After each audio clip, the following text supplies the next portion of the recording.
পান আর সুপারি বয়স্ক মানুষের নিত্যদিনের সঙ্গী। থেতো করে কিংবা দাঁত দিয়ে ভেঙে অনেকে সুপারি খান।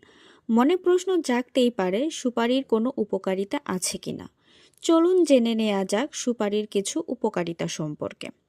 সুপারির মধ্যে এমন কয়েকটি উপাদান রয়েছে যেগুলো মুখের ঘা কমিয়ে দিতে পারে। শুকনো সুপারি মুখে রাখলে তা থেকে যে রস বের হয় তা মুখের ঘা কমায়।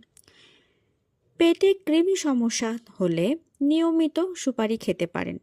এতে এমন কিছু উপাদান আছে যা কৃমি দূর করতে সাহায্য করে, তবে শিশুদের এটি দেয়া যাবে না। কেবল প্রাপ্তবয়স্করা এই উপায়ে কৃমি দূর করতে পারেন।